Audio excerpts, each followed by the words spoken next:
ग्रंथों का रसपान कर सके। हमारे जीवन का तो अंत हो सकता है, लेकिन हम संपूर्ण धर्म ग्रंथों का श्रवण या स्वाध्याय नहीं कर सकते हैं। तो ऐसा कौन सा साधन है जिसको कम समय में भी अपना करके जीव अपना कल्याण कर सकता है? दूसरा प्रश्न किया। अब तीसरा प्रश्न क्या किया कि भगवान यदि सर्व समर्थ जगदीश्वर है तो वो अवतार क्यों लेते हैं? सही बात है, ये भी हमारे मन में विचार आता है कि भगवान यदि सब कुछ कर पाने में सक्षम है तो अवतार ही क्यों लेते हैं? बिना अवतार लिए भी तो पापियों को नष्ट कर सकते हैं, धर्म की स्थापना कर सकते हैं, क्योंकि उनके संकल्प मात्र से सृष्टि की रचना हो जाती है।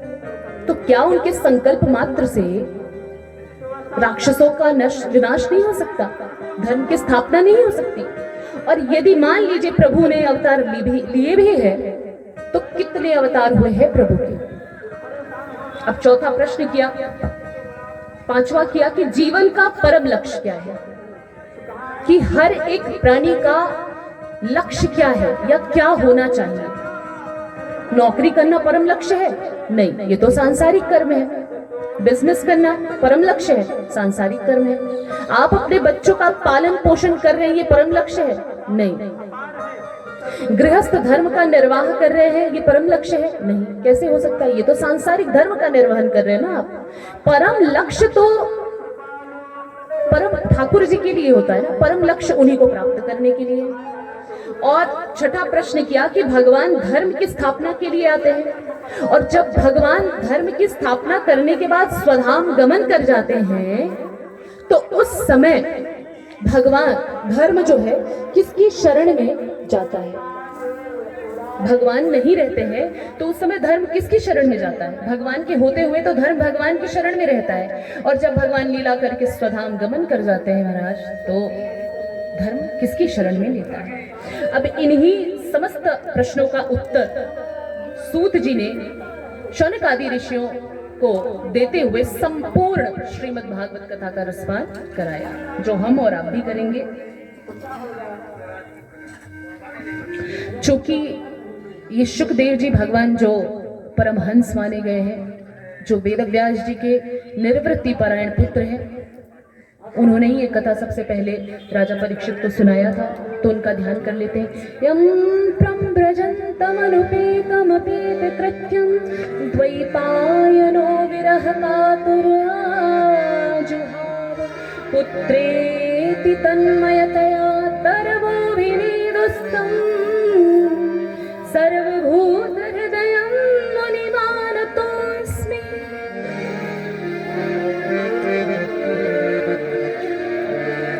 आगे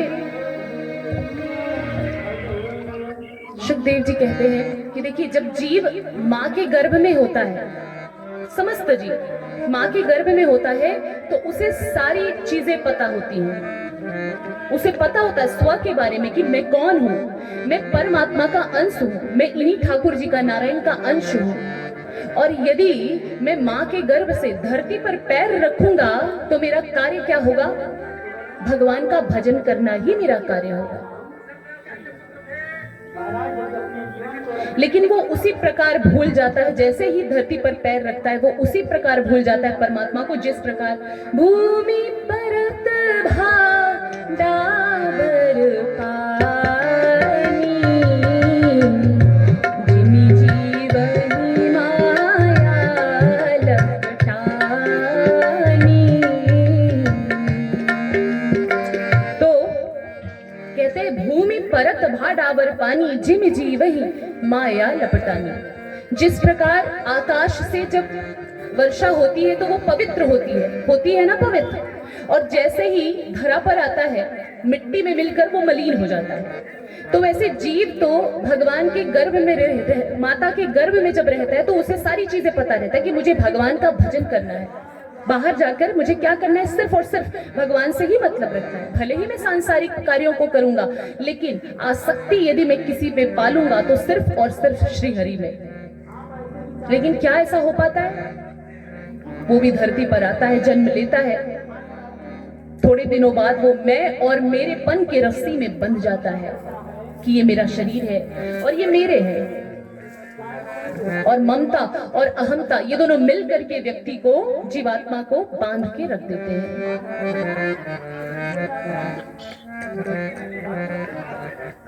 भगवान तो इतने सरल हैं, इतने दयालु हैं, उन्होंने स्वयं कहा है, माया को सब कोई भजे पर माधव भजे न कोई, जो कदापि माधव भजे तो माया चेरी हो। सभी माया को भजते हैं, उल्टा कर देता है जीवात्मा। हम सभी उल्टी चीजें करते हैं। धरती पर आकर जिस भगवान को याद करना चाहिए, जिस भगवान का नाम लेना चाहिए, उसको भूल जाते हैं और माया के चक्कर में बस भटकते रहते हैं। लेकिन यदि गलती से भी एक बार भी जब जीवात्मा परमात्मा का नाम ले लेता है तो भगवान उसका कल्याण कर देते हैं। क्योंकि ईश्वर कौन है? जो माया को अपने अनुरूप नचाता है, वो ईश्वर है। और जो आत्मा, जो निर्लिप्त ब्राह्मण माने जाते हैं, आत्मरमण जो हो जाते हैं, वो कैसे होते हैं कि संसार में तो रहते हैं, सांसारिक कार्यों का भी निर्वहन करते हैं। ये सारी कार्यों को करते हुए भी उनका जो चित्त होता है वो हरि में होता है, इसलिए वो आत्मरमण संत माने गए हैं। और जो जीवात्मा माया के वशीभूत होकर नाचता है, वो कौन होता है? वो मनुष्य होता है। तो उसका कल्याण कैसे होगा? जब भी वो शुद्ध, बुद्ध और मुक्त हो जाएगा। तो जीवात्मा शुद्ध, बुद्ध, मुक्त कब होगा? जब परमात्मा से जुड़ेगा। परमात्मा से हम और आप जुड़े, इसीलिए भगवान की यश कीर्ति का गान होता है, जिसे हम सभी को भगवान का यश कीर्ति का गान करते हुए भगवान का दर्शन हो सके।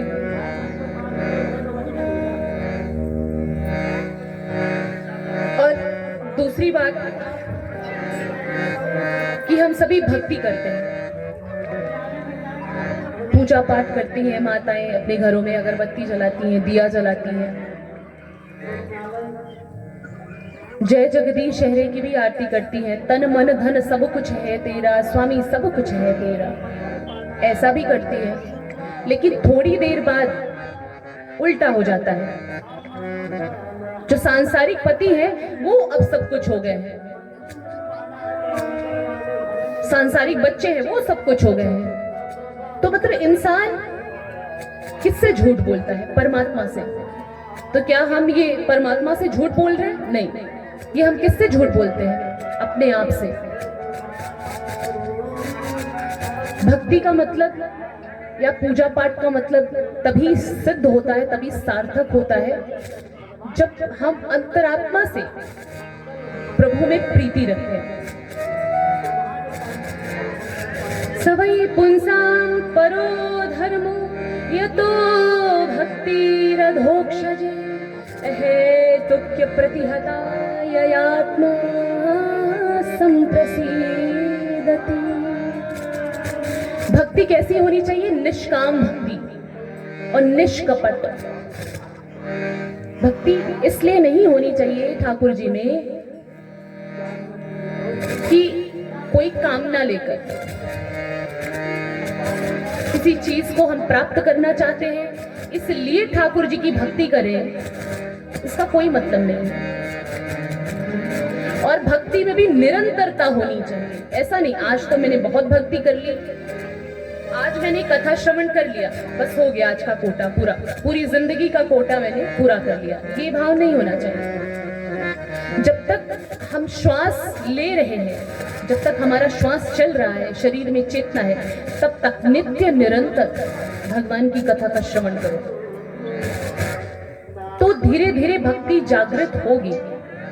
और हम भक्त हैं या नहीं है ये हम डिसाइड नहीं करेंगे, ये हम बताएंगे, ये कहने का अधिकार हमें नहीं है कि हम भक्त हैं, क्योंकि ये डिसाइड करने वाला कौन है? भगवान, ईश्वर, कि हम भक्त हैं या नहीं। इसीलिए तो कहते हैं प्रभु के चरणों से सच्चा अगर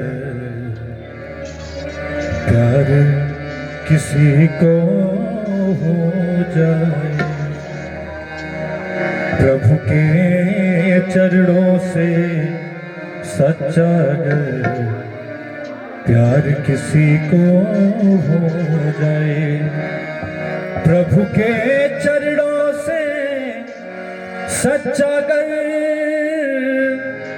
प्यार किसी को हो जाए, प्यार किसी को हो जाए, तो दो चार शहर की बात है क्या, संसार उसी का हो जाए, संसार उसी का हो जाए, प्रभु के चरणों से सच्चा अगर, प्रभु के चरणों से सच्चा अगर प्यार किसी को हो जाए, दो चार शहर की बात है क्या, दो चार शहर की बात है क्या, संसार उसी का हो जाए, संसार उसी का हो जाए।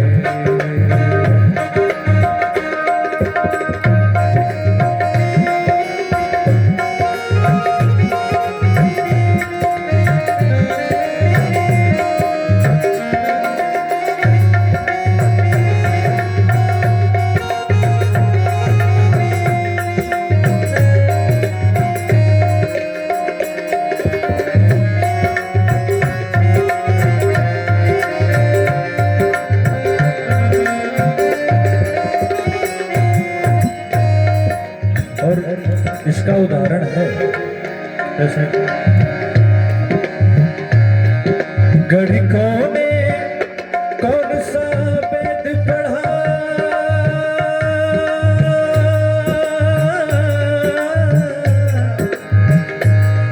गणिकों ने कौन सा वेद पढ़ा, कुब जा क्या रूप की रानी थी, कुब जा क्या रूप की रानी थी, कुब जा क्या रूप की रानी थी, तो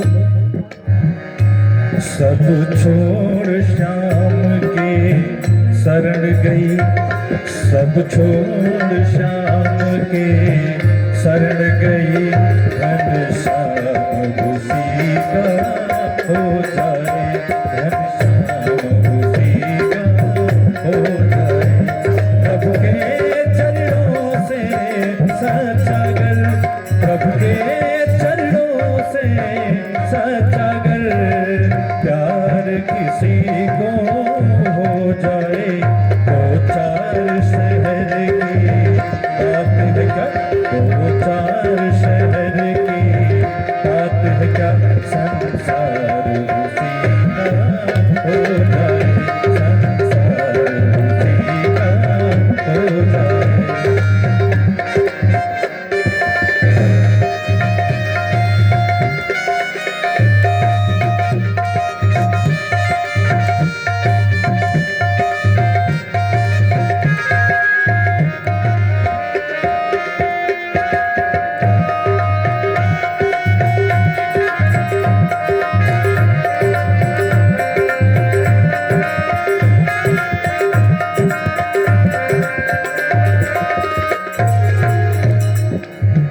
और एक उदाहरण है, सुन लीजिए।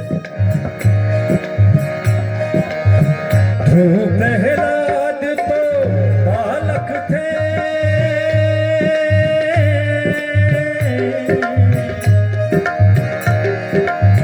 ध्रुव प्रहलाद तो बालक थे, भक्ति भावना क्या जाने, भक्ति भावना क्या जाने, भक्ति भावना क्या जाने, जो दिल से पुकारा ईश्वर को, जो दिल से पुकारा ईश्वर को सरकार उसी का हो जाए, सरकार उसी का हो जाए। प्रभु के चरणों से सच्चागर, प्रभु के चरणों से सच्चागर, प्यार किसी को हो जाए, दो चार शहर की बात क्या, दो चार शहर की बात क्या, सरदार उसी का हो जाए, सरदार उसी का हो जाए। बोलो राधे राधे राधे, बोलो राधे राधे राधे, बोलो राधे राधे राधे, बोलो राधे राधे राधे, बोलो राधे राधे राधे, बोलो राधे राधे राधे, बोलो राधे राधे राधे, बोलो राधे।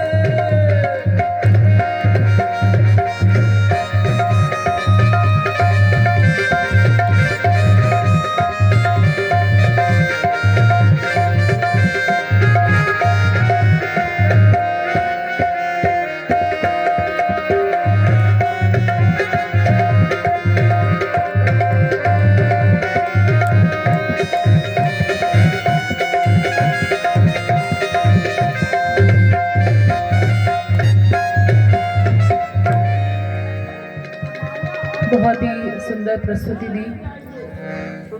तो हम भक्ति की बात कर रहे थे।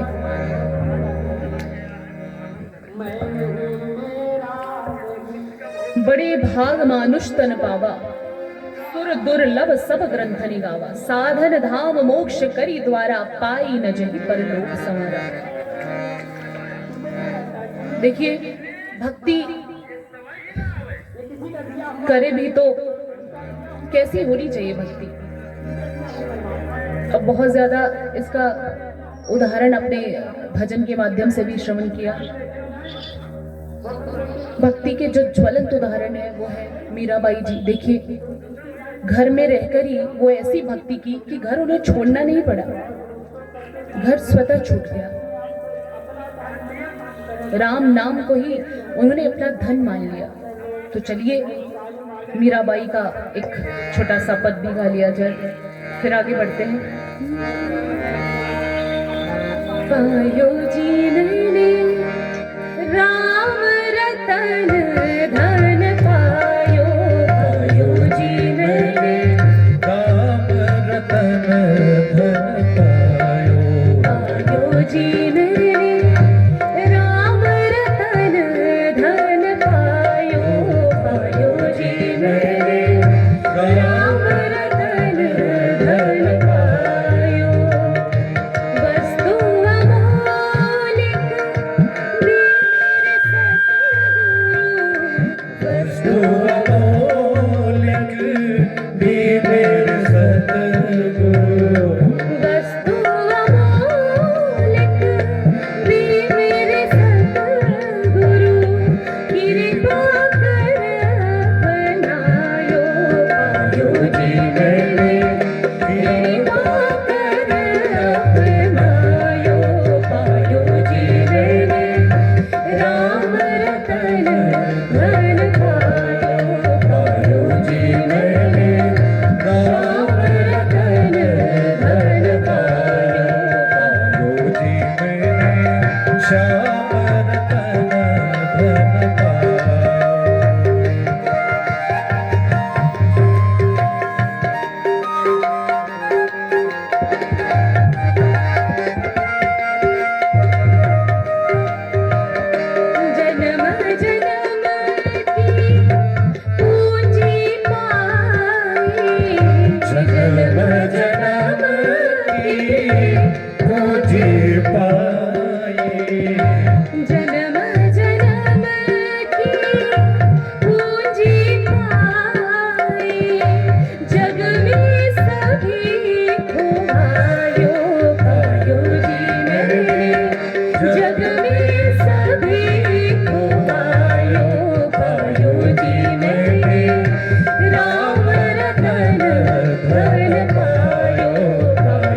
समायो पायो जी मैंने राम रतन धन पायो, पायो जी मैंने राम रतन धन पायो, पायो जी मैंने राम रतन धन पायो।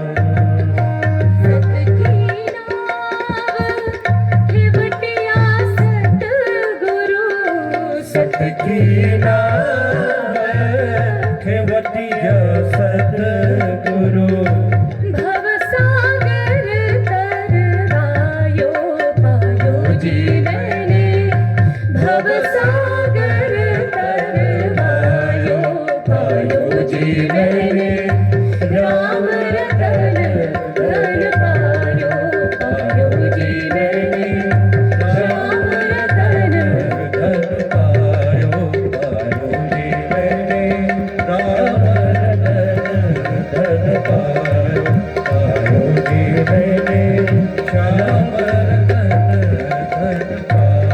मीरा के प्रभु गिरिधर नागर, मीरा के प्रभु गिरधर नागर, हरख हरख जश गायो, पायो जी मैंने हरख हरख जश गायो, पायो जी मैंने राम रतन धन पायो, पायो जी मैंने राम रतन धन पायो, पायो जी मैंने श्याम रतन धन पायो, पायो जी मैंने राम रतन धन पायो,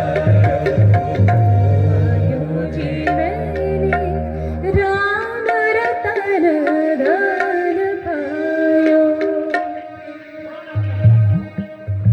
तो यदि हमारी भी सच्ची भक्ति हो जाएगी प्रभु में, उस दिन हम भी मीरा बाई के जैसे भगवान के दर्शन प्राप्त कर लेंगे।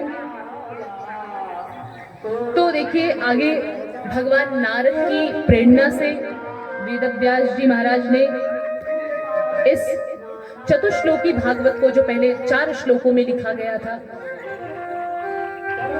ये भगवान नारायण के श्रीमुख से निकला था, 4 श्लोकों की भागवत को 18,000 श्लोकों में परिणित किया वेदव्यास जी महाराज ने।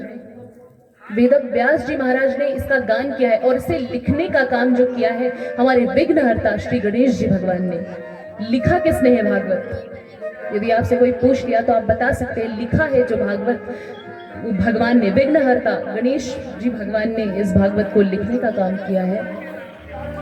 और इसमें 18,000 श्लोक है, पावन श्लोक। और इस श्लोक के रूप में, शब्द विग्रह के रूप में हमारे ठाकुर जी हमारे और आपके समक्ष विराजमान है। कहाँ? श्रीमद् भागवत में। श्रीमद् भागवत अर्थात साक्षात भगवान, ये साधारण ग्रंथ नहीं है।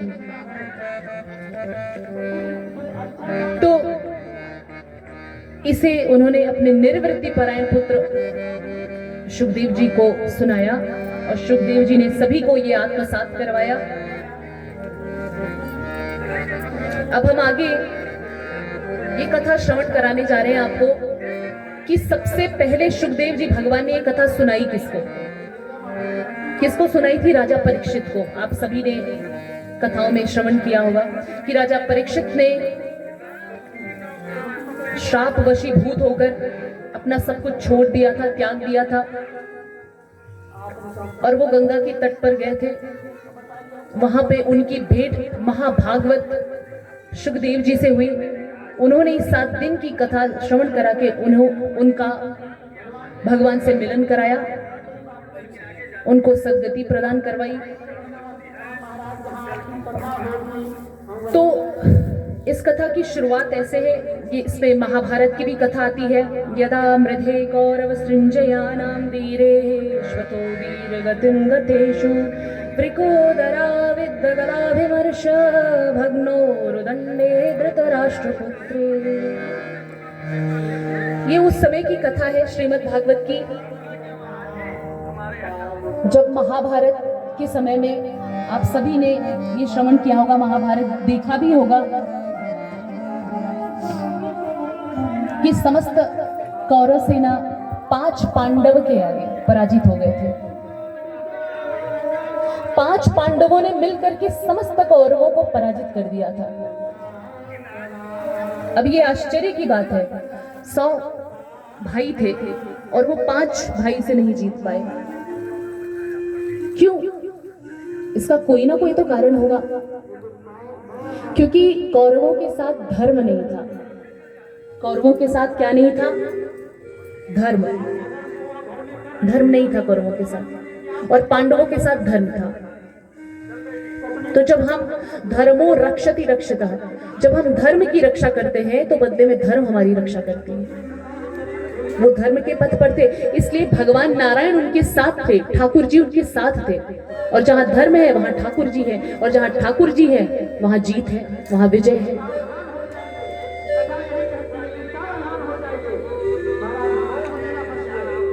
सोचिए, कौरव पराजित जब हो गए, इसके बावजूद भी कौरव में एक ही इंसान बचा था, दुर्योधन, जिसको बाद में किसने मारा था?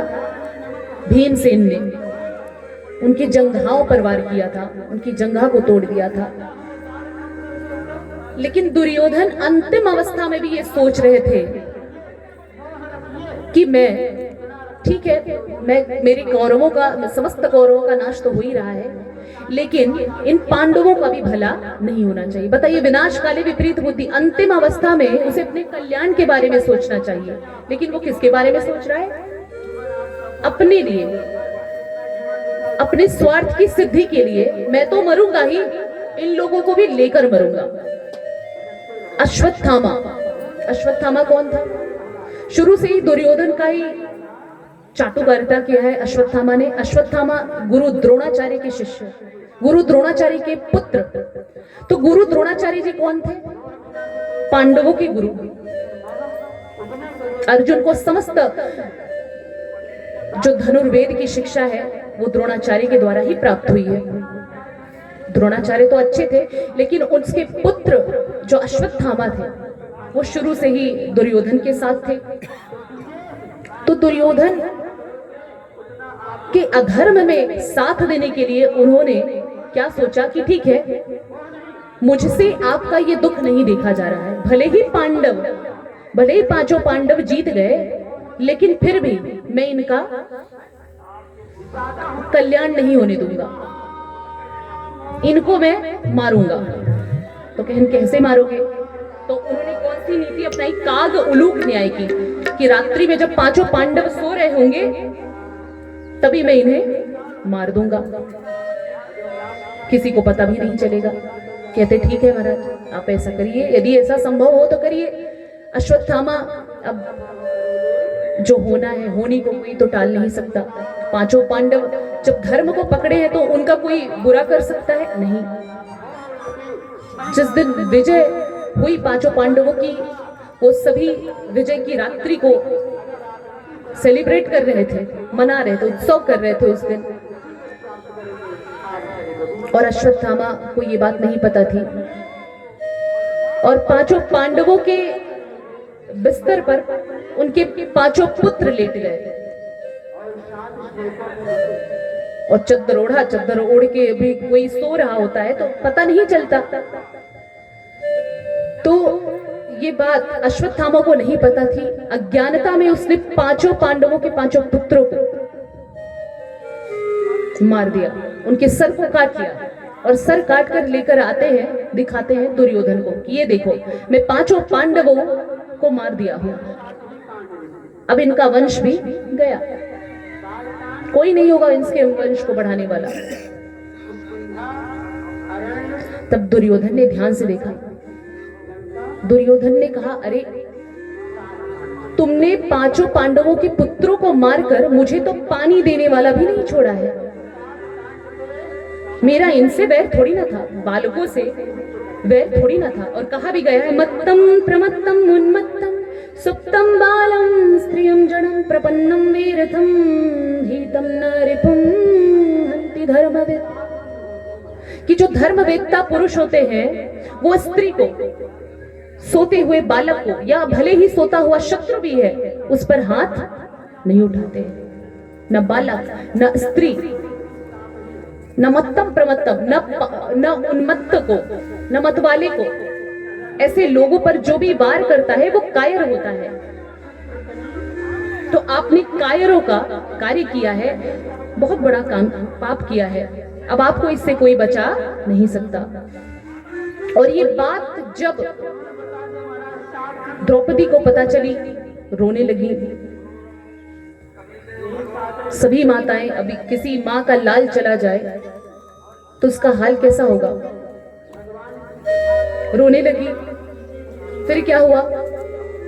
उन्हें आश्वासन दिया अर्जुन ने कि जिस किसी ने भी ये नीच कर्म किया है, ये दुष्कर्म किया है, उसको मैं तुम्हारे सामने लाकर उसे मारूंगा, कोई भी हो। अभी तक उन्हें नहीं पता कि अश्वत्थामा ने मारा है। भगवान को सारथी बनाकर चल दिए अर्जुन और ढूंढा अश्वत्थामा को। अश्वत्थामा को ये ज्ञान था कि ब्रह्मास्त्र कैसे चलाया जाए। डर के मारे उसने ब्रह्मास्त्र चला दिया। ब्रह्मास्त्र तो चला दिया, उसे छोड़ने का ज्ञान था, लेकिन वापस ब्रह्मास्त्र को लेने का ज्ञान नहीं था। अब अर्जुन ने बोला, भगवान